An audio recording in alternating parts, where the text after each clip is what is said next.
ওকাশে কামরান ভাই, ভাই আপনি আমার দোকানে কখন এসেছেন? কখন ভাই? ও তুই এই কোন নাই দেখ, তোর কানটাতে ভালো আছে, এটা দেখে ভালো লাগলো। তা তুই চোখের ডাক্তার দেখাস না? তোর ডাকালে বাচ্চা রেখে ডাক্তার দেখাবি না? কে ভাই, আমার চোখ তো ঠিকই আছে। চোখ ঠিক আছে হেনে আমি আজ দুধের উপরে বসে একবার তো তাকালি নে, দেখলি নে, ডাকলিও নে। এর ভাই ওই নদীর তাকালি দোকানটা এও অটোমেটিক হারিয়ে যায়, ওই জন্যই খেয়াল করিনি। কয়দিন হলে দোকান করে দিস, এমনি চোরও চলে গেছে। সিসি ক্যামেরা লাগাতে পারিস নি? সিসি ক্যামেরা লাগাইলাম ভাই, ওই দোকানের কিছু হয়নি, ওই সিসি ক্যামেরা কিটা চুরি করে নিয়ে গেছে। হ্যাঁ হ্যাঁ শালা, তোদের 10 তারিখে মাস পড়বে, টাকা দেওয়ার দে, দেখা সাক্ষাৎ কিছুই তো করলি না। 10 তারিখ ভাই, আমি তো মনে করেছি যে 10 রোজায়।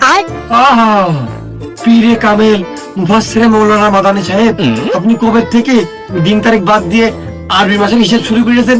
কি পকটা বাড়ি আমার বুঝালি দেখ দিন।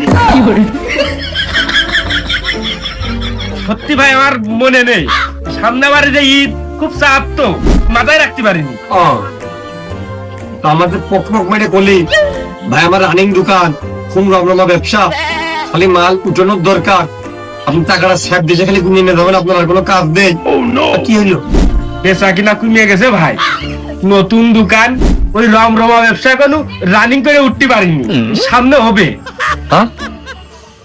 টাকা নেওয়ার সময় করলে রানিং দোকান, মাল তুলতে হবে, খালি তুললেই ব্যবসা ওকে। খালি গায়ে করলে দোকানে খুব চাপ থাকে ভাই, এজন্যই মনে নেই। আর এখন করছিস রানিং হবে তো, তাহলে এক কাজ কর, আর 5-7 বছর লাগুক, 10 বছর লাগুক, ওই রানিং কর, সমস্যা নেই। খালি আমার টাকা টাইম মতো দিলি হচ্ছে। ও ভাই আমার এখন দেওয়ার কোনো কায়দা নেই, ওই যে বেকাররা কেক টেক ওই দিয়ে ছিয়ে গেছে, এখন আমি টাকা দিতে পারিনি। আবার সামনে ঈদ, এদিকে মেহেদি কিনতে হবে। ও নরম হতে হবে, সহানুভূতিশীল হতে হবে, তাই তো? তা তোদের টাকা দেওয়ার কায়দা নেই, মেহেদি তুলতে হবে, বেকারি এলাকার বিল দিতে হবে, এ ও। তোর কাছে টাকা হলার দিয়ে আমাদের বাজারে বাকি করে খাতে হয়।